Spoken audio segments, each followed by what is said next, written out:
Veterans Talk.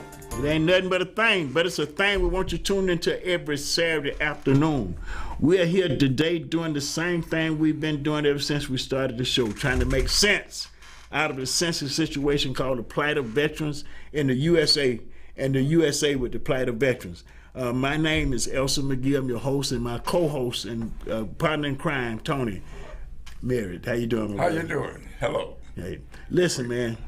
Today, before we start this show, we want to send our condolences to the Arrington family for Marvin Bowleg Arrington Sr. That's right. Forgot about that. Bowleg, you know, that's our beloved. Yes. You know, we love that man. Why?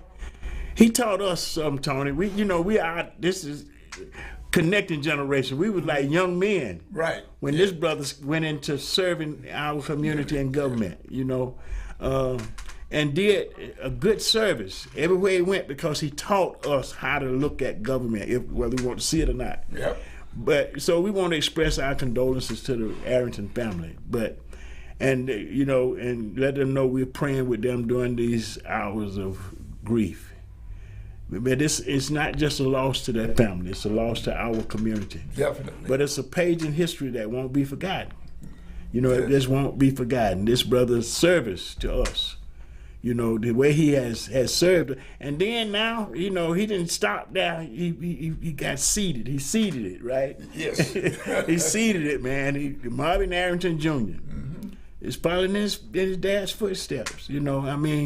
We'll talk about him another day because that's he hang out with us, so that's our commissioner. Exactly. That's our commissioner. We want everybody to know that. But right now, we want to talk about the historic patriarch of the Arrington family, Marvin Arrington Sr., and what he did. Tony, you knew. We were homeboys. We just the area. You know what I'm talking about, brother. Yeah, he was around when desegregation happened in the city. And he was a formidable person who got elected during that challenging time. It was really challenging because he came into the city government when, to the best of my knowledge, it was primarily white. Yeah. See, he and Julian Bond broke that racial barrier. These young men. Yes. Yes. He followed like Leroy Johnson. Remember Leroy? That was that's who when I was a kid, I wanted to be a lawyer, man. So that was my sort of my hero. But then here come Bowleg. Yep. That not only personified the legal profession, using the legal profession to go into government and wind up being a judge. Yeah. But before he got there, he was still a servant, man, that was magnificent, really. If you think about that era, what he had to do, and the courage, the heart that he had to have for us, our people, our community. Yeah, he had the foresight to see Atlanta better than what it was. Yes. And so it was his desire. And we got to include Julian Bond. They saw what Atlanta could be. And because of their foresight and their willingness to step out and be public lead. See, and that should be something for these young people now today, because that's needed. Yes. Right now, I look at these young men in Tennessee. Yes. And I said, Lord, I hope that this is the face of the future. Yes. Because when you think about Marvin Arrington Sr., that's what you think about. You look at these young people. Now we ain't this kind of this son, Marvin Arrington Jr. But I tell you, we'll talk about him another day. Yes. But right now I want to talk about Bowlegs a little bit because he was attached to my family, my birth family, through my brother-in-law, Richard Bird. Yeah, him and Richard was close. They went to Washington High together, so everybody got to go to same school back then. Yeah, that's right. Everybody had to go to same school. You know what I'm talking about? Yeah. It was segregation. Yes, it was. That was not only he had to go. That was the only high school. Only high school. And, for Fulton County. So even those people who didn't live in metropolitan Atlanta had to come to Washington High School right. to finish their Then education. came Howard, right? Yes. Yeah, then came Howard. But see, we got to tell this story because see, we're talking about the sons of Atlanta. I mean, now think about this, Tony. You know, think about this, brother. When these young men was, we were younger than they were, so we was looking at them and looking at the state of government, and the only thing that we really had to look forward to as young black men was the draft. Mm-hmm. Yeah. I mean, come on now. We want to talk about the truth because we want to connect this history and this outstanding servant, Marvin Arrington Sr., Bowlegs, to a reality of our lineage. Mm-hmm. Yeah. Yeah. He was a star in our lineage. He brought stuff to us that we can see it all over Fulton County government now. Right, yeah. All over Atlanta government now, man. I look at some of these young people, and I can see Marvin Arrington Sr. in them, not just in his own son, but in how he's an influence, in his generation. Yeah. Mm-hmm. He was an influence. And that's what we have to understand in order for us to carry forward with the progress and the dreams of our ancestry and our country now. Yes, definitely. Our country now. We can actually say that our country now. Mm-hmm. We can say that with absolute conviction, looking at it and saluting. I want to salute it. Right. He definitely does deserve being saluted and recognized. This son of Atlanta. Yes. This son of Atlanta. He is definitely one of the sons of Atlanta. Sons of Atlanta. Yeah. And I when I think, listen, go on, Tony, answer that, man. Okay. You know what you're doing, because I messed it up. Yes, hello? Hi, this is Valerie Bell calling in on the show. Hey, Val. Right now, Val, hey, listen, baby, we're talking about Bowlegs, Marvin Arrington Jr., Marvin Arrington Sr. His passing. We were talking about his, huh? I didn't know you had passed. When he passed? This past week. Yeah, one day this week. One day this week. No, I was out of town, so I didn't know. So we're talking about it, and it's good that you call, because, see, you can give voice to Marvin Arrington Jr. I mean, I keep saying Junior, so we so close to Junior. Yeah. But we know that the pillar, the senior was Right. that Paving the way. that paved the way, not just for him, Val, but for a lot of the young politicians we see in government today. Yeah. Yeah, so He stood up for Atlanta. He did a lot for Atlanta. and everybody need to know that. Everybody need to know that. I mean, we gonna celebrate his life. We gonna talk his life up, because see, we're that generation that got to make sense to this younger generation. Because you look back at Marvin Arrington Sr.'s life service. He started as a young man in the city. That's right. He started as a young man and served well in many capacities of government in our Fulton County, City of Atlanta governments. And that paved the way for some of these young politicians that we're dealing with today, and they need to know it. Yes. So thank you. He was very inspirational to me as a Clark College graduate. Yes. Clark man. Yeah. And he had done a lot for the city of Atlanta. People just don't know. Even during the time he was running for mayor. Yes. Yeah, he had a history. Yeah, we sending our condolences out to the family, but we letting the family know that this was a loss to our community, and we grieve we grieve and we pray with them. But we got to be thankful we can celebrate his life. He's one of those that I believe the master would say, "Well done." That's right. Yes. Yeah, well done. So all of us should seek to mimic, this brother's spirit of service. Yeah. So Val, listen, we was talking about, see, because he's one of the sons of Atlanta. We're trying to make people understand with this memorial, with our project right now. We're waiting on the mayor to sign it, and we're gonna say that the mayor hand is already on it. Yeah. We're gonna say it like that. But what we got to do, we got to bring the community around with this is the Sons of Atlanta Vietnam War Memorial, because see, this is the generation that they came first to. You know, I mean, these were like our big older brothers. You know, they like an older brother to me. You know, because I was a kid during his ascent to service. So we got to, when we think about the Sons of Atlanta and bringing it's a call to unity, to bring our community together, to bring us together around our common values. You know, we were talking when we was talking about how the task force expanded the definition for Vietnam War dead. And I think we probably one of the first memorials that did this in the state that I know of. I don't know whether it's the first in the country, is to look at those and honor those young people that was in the U.S. military during the Vietnam War era that was killed.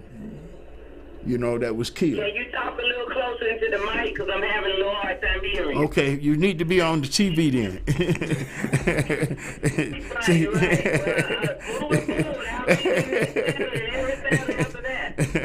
So what we doing? We talking to this. We trying to reach out to this whole Georgia area, the South, the North, all over the country, and the world wide web. We are hitting them with Facebook, YouTube, Instagram, and you know, we're trying to reach out to bring unity to our community so we can deal with these problems that we got in the community. See, it's only when the community come together in unity that we're gonna be able to get gun violence under control. You know, we need to. Well, do you think we have time to get a rally together? Well, we always got time to get a rally together. We just got to sit down and talk about what we're gonna rally for, so it can be clearly. We want to rally to make for awareness. We're gonna rally them for unity. We'll rally them for unity, for the sake of unity. Then that's a good idea. Right. Yeah, we can do a unity rally. We can do a unity rally. Stop the violence and making people aware of what's going on in the community for the veterans. And so we can sit down and plan that.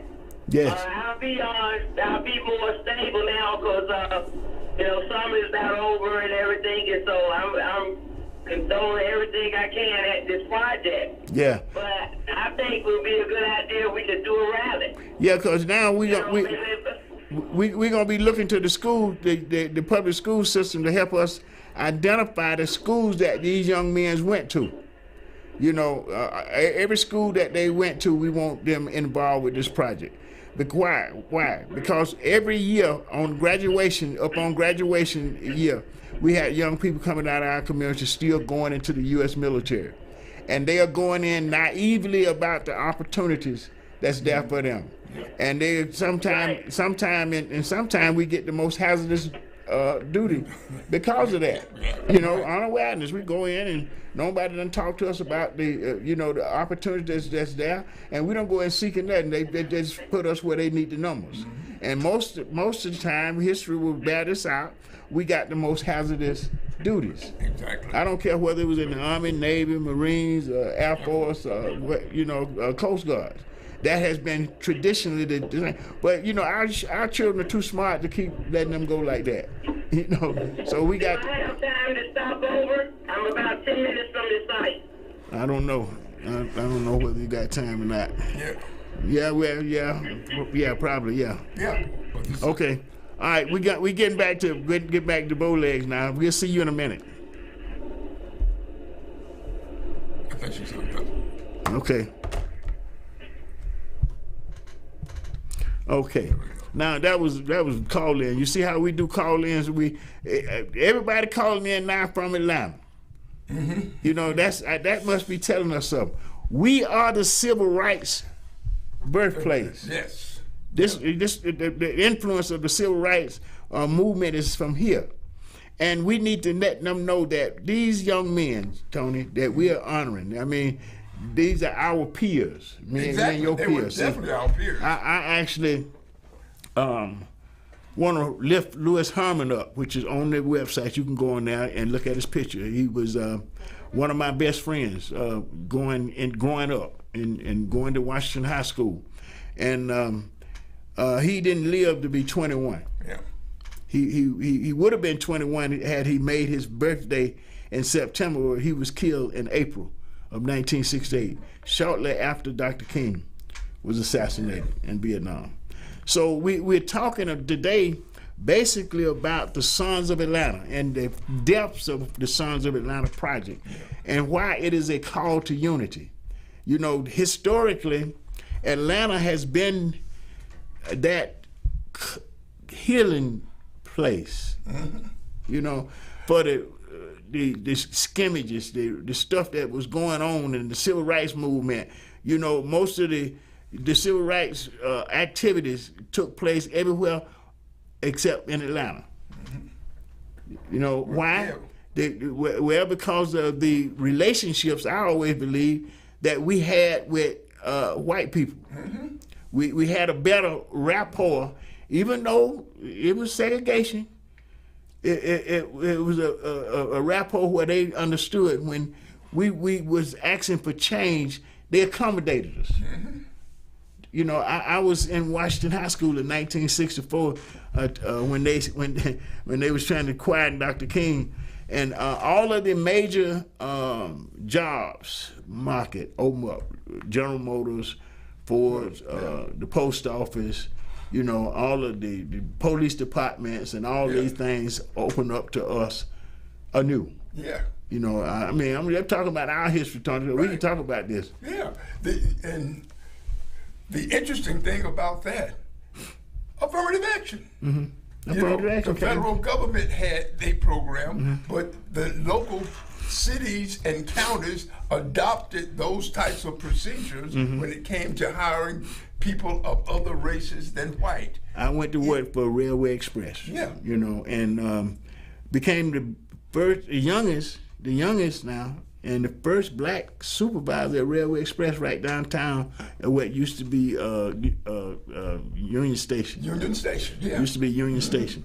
That's where I worked at. You know, I got the little job, and I was making more money than my mama, and so I got kind of manly. My grandmama didn't want to call me mannish. She would call me manly. Don't get too manly, boy. You know. But anyway.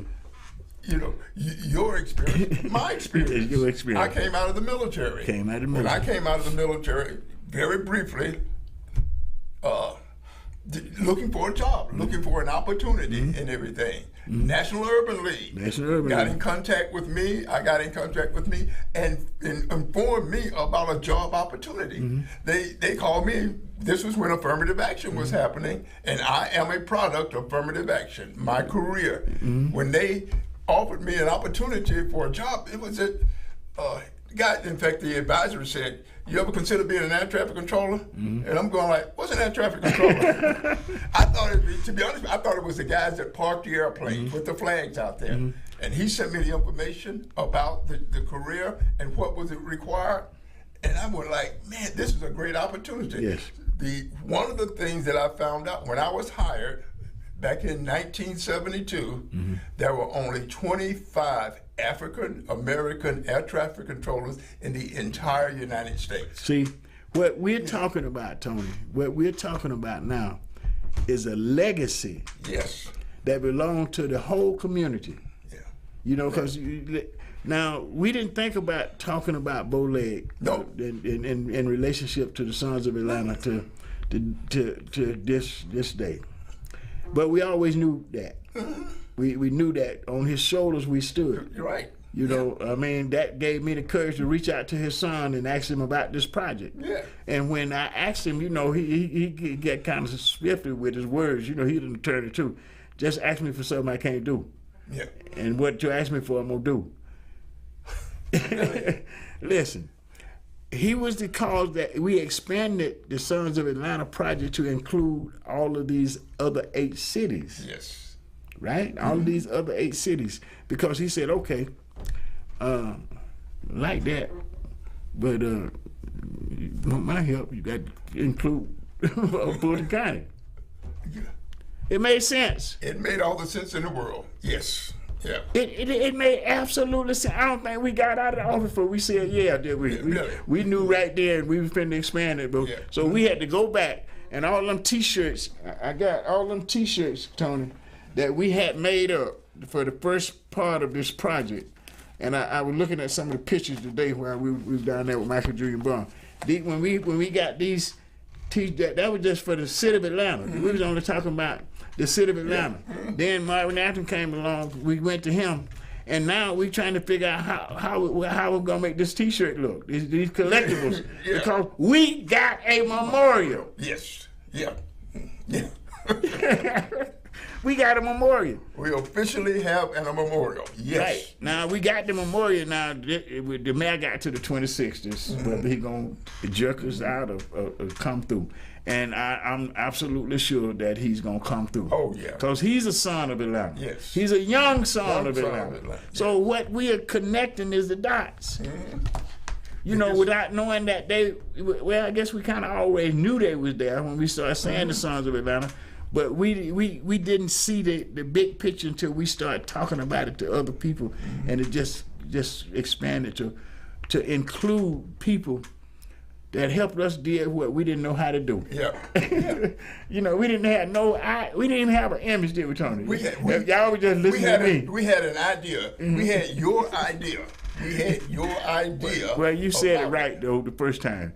It was an inspired vision. It wasn't just my idea. Yeah. Had it been my idea, it probably wouldn't be here. Probably wouldn't be here. We're gonna give glory to God for what this is. Yeah, we don't have a problem with that. You know? We're gonna give God, because I'm thinking, woo. Yeah. Listen, if I look back on my track, my own walk, man, it's impossible for me to be here. Yes. So you mean you think about this stuff and be talking about Bowleg in relation to this stuff in a way that we are saying that this project is a call to unity. Yes. Yes. For veterans and our communities all over this country. And it's starting right here in the ATL, y'all. Yeah, right. Don't get it confused. Here come the children of the civil rights folks. Exactly. And one of the things we want to emphasize, this is American history. This is not Atlanta history. It's American history. It is American history. And so the American community needs to know about this, and that's why I have a challenge with some people in office about their attitude toward teaching American history, because this particular subject is primarily African American at this time. Well, you know, Tony, I'm gonna tell you something. I told you I was gonna act like the Republicans, right? Yeah. That don't make good sense. Exactly. Yeah. See, what they are acting out of is fear. Fear that somebody. I can remember this, Tony. One time when I got into the military, I was first generations of integration, me and you. Yeah, right. So I got to know this white boy. He asked me one day. He said, "Man, can I rub your skin?" I said, "Why?" You know, I'm thinking, you better get straight, bro, because I'm a boxer. You know. And he said, "I just want to see if it's gonna rub off on me." Yeah. I mean, the misinformation that they have given their own. Yes. Mm-hmm. Yeah. It will not stand before the truth of God. And it didn't stand. See, this is why this project, we going into every community that got sons on in Atlanta. Yeah. Every one of them. We ain't never did nothing. Atlanta ain't never did nothing with Hatesville, Cottage Park, East Point, all these folks that got all of these sons that was killed for the freedom that we have today. And we're going to act like we don't know no better. We're going to act like we're going to let somebody bully us out of it because they going to say, all of a sudden, the system ain't fair to me. You got it rigged. No. It was rigged when it was segregated. Yes. That's when it was really rigged. Yes. Yeah. You know, so stop the mess. Let's get on with the progress. Yeah.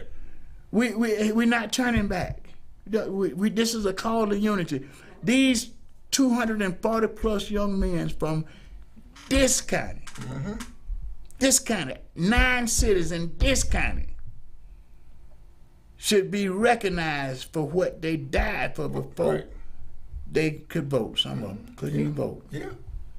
That's why we're going to the libraries and the community centers in these communities and set up help stations and information stations so that we can make life the way these young men dreamed it would be. Yes.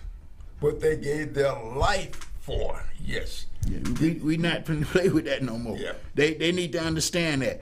The sons of Atlanta have woken up, Tony. Yeah. The sons of Atlanta. And this memorial, when I look at the draft and the pictures, man, and I'm thinking about someday I'll be able to go out there in the middle of the night by myself. Right. Yeah. Yeah. And because, see, I'm going to tell you something. You know, by just grace of God, I'm not on that list. Yeah, exactly. You know, I was wounded in combat in Vietnam. But just by the grace of God, that I'm not there. That I'm here to tell you their stories. Because, I got survival guilt. Yeah, I mean, when I think about Lewis, you know, I think about this young man, how he can make you laugh when you don't want to. You know, you have friends like that you grow up with. He make you laugh when you want to be mad. You know, he make you laugh. You know, let go, man, come on. But, you know, what he could have been. What he could have been and his family and his community. You know, I mean, because they wasn't drafting nothing but the cream of the crop. Mm-hmm. Right, yeah. I don't want nobody to go for this old okey-doke mishistory. They're already getting them out of the penitentiary. They're getting them out of the streets and all of them. Listen, they might have did a few of that because they needed bullet catchers. Right. Mm-hmm. So let's look at it what it was. Yeah, they used some of that too. Right. But the vast majority, I go look at my yearbook at Washington High School. I was an honor student. Right. Ain't nobody gonna forget that. That's in the records. Mm-hmm. So, you know, you wouldn't have been no aircraft controller if you hadn't been an honor student in high school, brother. That's right. So they got the best of our community. Not just the black community, the white community, the Hispanic community, the Native American community, all of them. And don't let nobody fool you with this misinformation. They're going, well, I'm going to tell you something. And I hear some of these guys saying this now about Hannah in Vietnam. I heard that propaganda. Mm-hmm. I heard, well, this ain't none of your war. Well, why are you killing us? Yeah. You know, I'm looking at dead bodies. Yeah. Yep. I'm not looking at what this misinformation people are conveying. I'm looking at people I knew that I went to school with, I walked in these streets of Atlanta with. And they going to talk about that, which they wasn't our walk. They died for democracy. Yes. They pledged allegiance to the flag of these United States. And we got to remember this all the days of our lives. We cannot forget 1 second the sacrifice that they made, their family made, this community made. Mm-hmm. It's a loss to this community. Just like we talk about Bowlegs. It's a loss to his community, but he has served. He served exemplary. His service was there was nothing, to the best of my memory, there was never a situation that was brought before him that he didn't face. He like a man. Challenged him. Like a man. Yeah, like a man, like a real man. But he stepped up. He never dodged a situation. He was right there. If he had opinion, he was going to express it, and that was and kept serving. An incredible thing that was happening during that era. During that era, that's a son of Atlanta. Yes. You know. See, I love my hometown. You know, I ain't never been able to tell nobody. I heard people. I lived in New York, Chicago. But I tell me to be slow. Yeah, bro. We're thorough. We thorough. We get the job done. We get it done. We get the job done. And it's time that we call a unity. Mm-hmm. And these sons of Atlanta calling for unity among veterans, families, and communities all over this country. Yeah. We got to get these people out of our government that can't keep it open. Right. Or get in there and try to change the government. Yes. Listen, we don't need an activist court system. If you got a court system that's dominated by political belief, then they're going to be a member of a political party. You're supposed to be a neutral individual to set on our course. Yes. And we can do that. We can do that. We can find neutral individuals that can martial law the way it's supposed to be living out to all folks without any discrimination. See, what some people now, they ain't got no morality, Tony. They done lost their way. Yeah. And then they want somebody to follow them. And we got all these folks that following them. They done lost their way. They made a golden image of this man. Read the word of God and follow it. Listen, I'm going to preach in a minute. I'm going to preach in a minute. I'm just talking now. Right? I'm going to preach. I'm going to get up on them in a minute. No, I ain't going to do that. Because we got a commercial. We building sponsors. You know, in order for us to keep doing this, and we need to keep doing it. You know, we need to keep doing it. We got to pay the bills. So we need sponsors. You know, we got a sponsor. We got a sponsor coming up on the show. We did this sponsor. Tired of skincare products that don't work? Looking for a natural treatment for razor bumps, dark spots, pimples, and eczema? With Corrective Skincare, discover the quick and easy way to eliminate your skin problems. Visit our skincare center for a consultation or shop online at correctiveskincare.net. Yes. Now that's what we're talking about. This is a black-owned company. Not just a black-owned company. The young lady that owned the company was married to a Vietnam veteran who passed, and I'm just helping them in their case. Right. So, you know, we got a lot of opportunities to do business through the benefits, Tony, that we earn. And, you know, I'm going to tell you something, man. I got a call that I call a number that you gave me, and I'm until I get all the information, if I don't, I'm horrified by what I learned from this veteran. You know, I got to get the paperwork to see what he's done, because the condition that he's in health-wise, with the benefits that he's receiving from the VA, is criminal. Really? How can you be 10%? You got an amputation. You got you can't walk. You paralyzed from down. And I don't know what other problems. I was floored, you know, because I need to see what this is. Now, I want to say to people, every disability that come about ain't service connectable, but it is a disability that you can be compensated for. There are two grades of disability in the VA system. There's the pension, which is due any veteran or veteran spouse who become disabled and don't have any other income. Service-connected disabilities are when you incur a disability or an injury while you're in service, and you get paid for that. You get taken care for that. That's where all your medical benefits come from. Every soldier, every military personnel, whatever branch, who serves in the U.S. military is subject to the same law, equal protection under the law. We have a problem with it because Yale University is suing the VA for generational racial discrimination in veteran benefits. So we have to come together to get this scourge out of our governments. Yeah. That's why we got a call to unity among all communities. See, because 2% controlled 90% of the properties and the wealth, they mistreating the rest of us. Because, you know, $15 an hour, they don't want that amount of wage. That's not a livable wage. Yes, it may be a minimum, but it's not livable. It's not, and this not in this economy. No. And we need to be truthful about these kind of things to our children. See, one of the things that I looked at, these young politicians in Tennessee that was standing up against gun violence with young people. Oh man, that was good to see. That was good to see. And the Tennessee legislation, because they're controlled by bigots.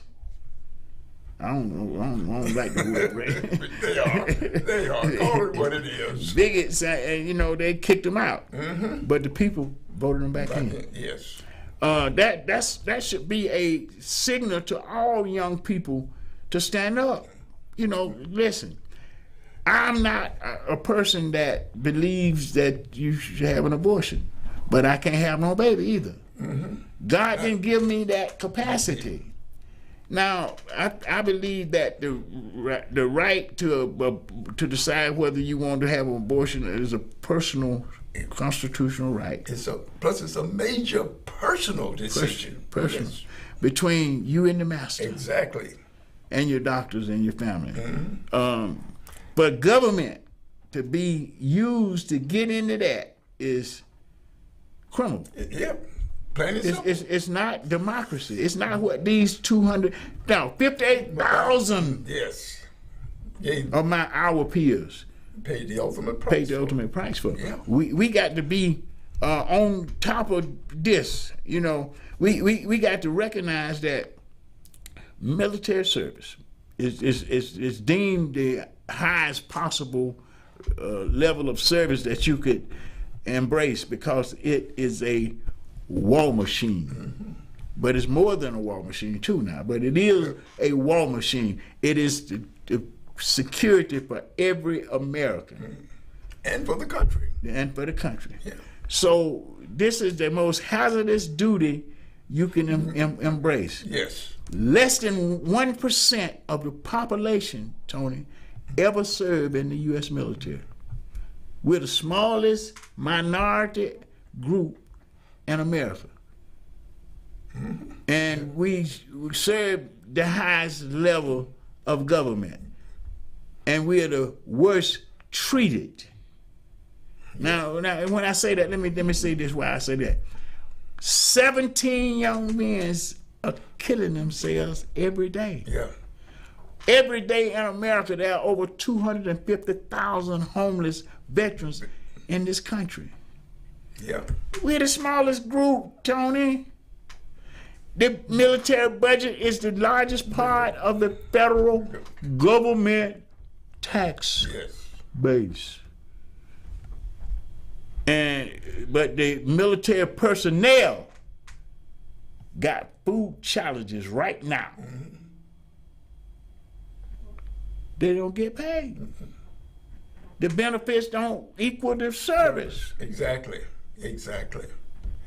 And we can't keep acting like we don't know this, because what is going on, the U.S. military is suffering from that.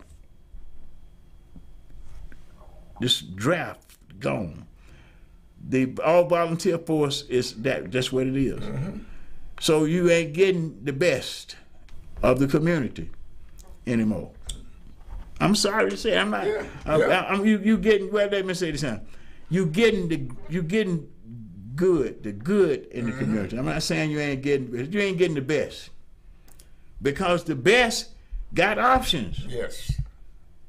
Right? They got options, and their family's gonna push them to options because they are the best. Yes. We need now. Let me say something to my grandson, Sergeant Freeman Harris. Bro, man, you the best. Yep. Don't understand. Don't get Papa's statement wrong. Don't let nobody tell you that I ain't thinking you the best, absolute best. The U.S. military is the best. All these young people are the best. But I'm just telling you, it could be more. Yes. Because these are overworked deployments that they get, man.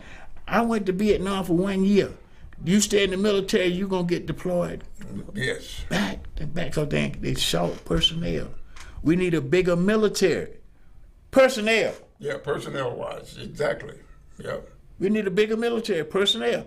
So I don't want nobody to think I'm cutting up the military. I think it's the best. But I'm telling you the problems that we got in the military because of the way it's treated. All them billions of dollars go to buying equipment and weaponries. They don't feed these people, don't pay these people what they deserve. Yep. And we got to stop acting like we don't see it. This is a call to unity. The Sons of Atlanta Vietnam War Memorial is a call to unity for veterans and our communities everywhere in this country. Yep. Yeah, not just here in the city, but for the country. For the country. For the country. It is absolutely necessary that these veterans and those that are serving now get the best of what there is available. And It's just a small population. Yes. We listen, every day we go in the stores and throughout this country, even if you're homeless, you paying taxes. You paying taxes. We got to stop. Listen, I'm gonna tell you what I want to see. I want to see a government that serve the way the military serve. When you're in the military, that military personnel is on duty 24/7, and the pay is horrible. I mean, compared to what they got to do. Exactly. But you got senators and you just took my fault. We have representatives for the people whose salaries quadruple what the military people are being paid at this time. And they're being told, not asked, but told what they have to do during the time when they're in the military. And even after you're gone, you're being told what services are going to be available to you and how you're going to get them. They're putting all kinds of limitation on a volunteer force. Listen, I'm so glad you talked about that because I want to say something about that PAC Act again. Listen, I'm looking at these military bases in this country that they hadn't on that PAC Act. They need to go back and amend it. Yep. So all these military bases, including Alabama, the one they closed down, I'll call the name in a minute. They changed the name some of them. Fort McClellan. They've been contaminated. People serve on them, get sick and die, and they ain't even being recognized, Tony. Yep. We need what we pledge allegiance to. We need what they made the ultimate sacrifice for. We ain't gonna be shortchanged with it either. No, right. We're not just gonna let these folks take away what we've given so much to. So this is a call to unity in the bed of the civil rights movement, and the son for the sons of Atlanta, from the sons of Atlanta, about the sons of Atlanta, all of us, the living and the dead. Exactly. We wouldn't benefit from the job the military done if those guys hadn't made those sacrifices. We could. There was a possibility that we could have found ourselves under a different type of leadership in the government.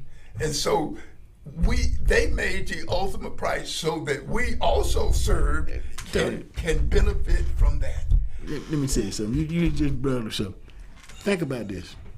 One of the reasons that billionaires now taking jobs out of this country, going into other countries, because the labor is cheaper there than it is here. It ain't about them trying to expand benefits and stuff to these other nations. And they're taking jobs out of this country because they don't want to pay a livable wage. But some things are happening in entertainment and in sports they never thought would happen. Yeah. They're creating billionaires. Yes. So I don't like that. But now these billionaires ain't doing what they need to be doing. Some of them are. Some of them, yeah. Thank you, Tony. Because I'm finna get on. I want to see some manufacturers in these neighborhoods where they come from. Yeah. Manufacturing. I ain't just talking about no boutiques and what it got to. I'm talking about manufacturing jobs. Yeah. Where we are making something that we can stamp made in America. Yeah. By veterans. By Americans. We say by Americans and by veterans. And by veterans. With veterans leading. Now, I'm glad you mentioned that because I looked at two things that's happening here. Johnny Miller, hats off Johnny, who's down with us. He served in my unit in Vietnam, his unit, our unit, 173rd Airborne Brigade, Hurry. They would recognize him in the Atlanta Journal-Constitution. Johnny is a son of Atlanta. His sister brought him his brick. His sister brought it. That's how much family means. Yes. Yeah. Family means to us. We got to understand that every one of these people we talking about came out of family. Yeah. Yep. They came out of a family in this county. Yes. And we want to know them families too. We still looking for them, Tony. Yep. We want people, if you know some of these families, go on the website, sonsofatlanta.org, www.sonsofatlanta.org. You can like us on Facebook and follow us on Instagram. Look us up on Status Network apps. Every Saturday we are here doing the same thing that we're doing today. And we having fun with it because it's something that we can identify with so closely because we're sons of Atlanta. Yeah. And we've been enriched in experiences and in education because of the movement of the civil rights. Yeah. Civil rights. Now, I probably would have never went to Mercer University. Had not been. You're probably right. I probably would have never been an air traffic controller. Yeah. You know. Never had enough for the civil rights movement. You know, when we sit back and look at the history that we lived through, Yeah. you know, I'm amazed every time I say, "Oh, that happened while I was. Right, that right, happened while right, I was." right. I can say I was alive and experienced that. I was alive and benefited from that. And now represented. Yeah. See, right. and Yeah. now Yeah. represented because that's what I'm getting out of Marvin Arrington Sr. Yeah. He represented. Yes. And he raised his son to represent it. Yes. You know, and his children. You know, so we just want to salute bow legs today, and you know, like, and you know, say to this family, to this historical Atlanta family, Yes. that we love you, we're praying for you, we're in grief with you. Yeah. Because we know what you lost. We don't know him like daddy, uncle, brother, but we do know him as a friend. As a friend. As a friend. And as a representative, As a representative of our community. Well, That's what we know him about. Our attachment was because we lived through a lot of the decisions that he made and voted for and forced the city and Fulton County to do. You know, he was a workhorse. See, he was a workhorse. Now, listen to you. You know, you're talking about Junior, too, because you know what? He got this thing set up, but you know what? We got to get the slum out of it. Some slum done came in there. We need to talk to Rob Pierce and all the rest of these commissioners. You know, this is a good idea. It could work to be an idea that will eliminate homelessness in Fulton County. Exactly. But you got to get people out of these districts the way it's supposed to be done that represent the district. Yeah. We don't need to have no top-heavy control experts that don't know the problem. They had 3 categories that they were supposed to be playing to, and we won't show you where I ain't playing to now one of them. They're gonna either straighten it up or they need to tear it up. Yeah.